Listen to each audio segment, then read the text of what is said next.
మా సనాతన ధర్మంలో లోక సమస్త సుఖినో భవంతు, సర్వే జనా సుఖినో భవంతు అని చెప్పి అన్ని జీవుల పట్ల సంతోషంగా ఉంచాలి, సంతోషంగా ఉండాలి అని చెప్పి, అటువంటిది ఈ 10-15 రోజుల్లోనే ఆంధ్ర తెలంగాణలో 3 ప్రముఖమైన పాస్టర్లు యాక్సిడెంటల్ గా చనిపోయారు. ఇదేంటి అని చెప్పి పడుకుని అలా ఆలోచిస్తూ మధ్యలో ఒక కల వచ్చింది.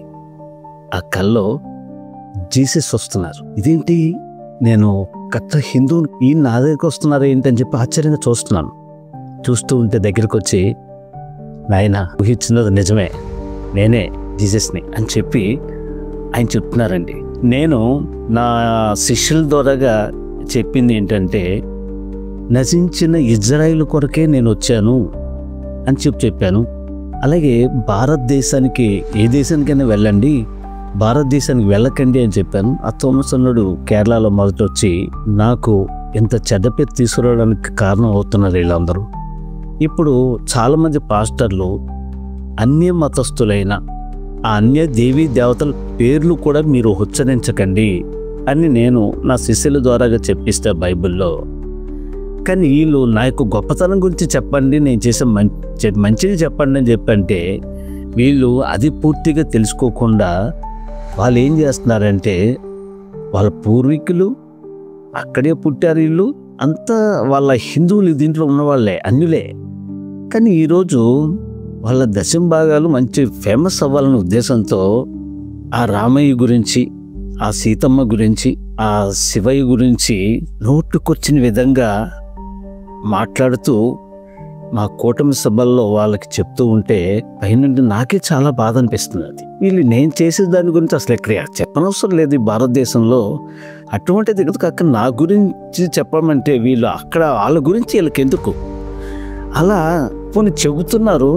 నీచంగా మాట్లాడి చెప్తూ ఉంటే నాకే చాలా బాధ అనిపిస్తుంది అయ్యా, చాలా బాధ అనిపిస్తుంది అయ్యా. అందుకే ద్రాక్ష రసం అని చెప్పి ఇంగ్లీష్లో బైబిల్లోనే ఉంటుంది, వైన్ బైబిల్ అని. తెలుగులో ద్రాక్ష రసం అని, ఇంగ్లీష్లో అదే బైబిల్లో వైన్ బైబిల్ అని ఉంటుంది. అంటే సారాయి, ఈ పుల్లిందాంతో చేసిందే సారాయి.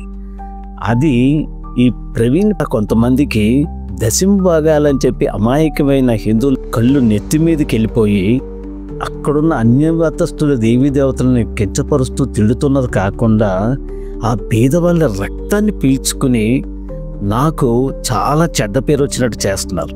అలాగే నన్ను హిందువులు ఎంతకాలం కూడా సైతానని రాళ్ళని ఎన్ని మాటలు మాట్లాడినా దెబ్బలాటకి వెళ్ళడం కానీ యుద్ధాలు చేయడం కానీ ఎంతవరకు వాళ్ళకి ఎవరికి తెలీదు.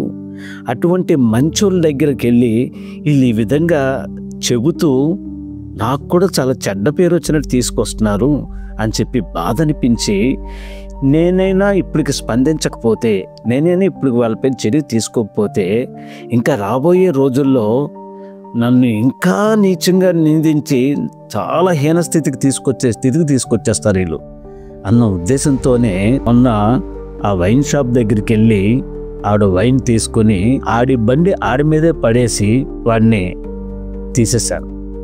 అలాగే జోసెఫ్ అన్న ఒక పాస్టర్ తెలంగాణలో కూడా కార్ డ్రైవ్ చేసుకుంటూ ఒళ్ళు తెలియకుండా గుద్దేసి ఆడిని తీసేసుకెళ్ళిపోయాను. అలాగే కరుణాకరణ్ అని అన్న ఒక పాస్టర్ కూడా, వాడు కూడా ఇలాగే డ్రైవ్ చేస్తూ తాగిన నిశాలోనే వెళ్ళినట్టు చేశాను.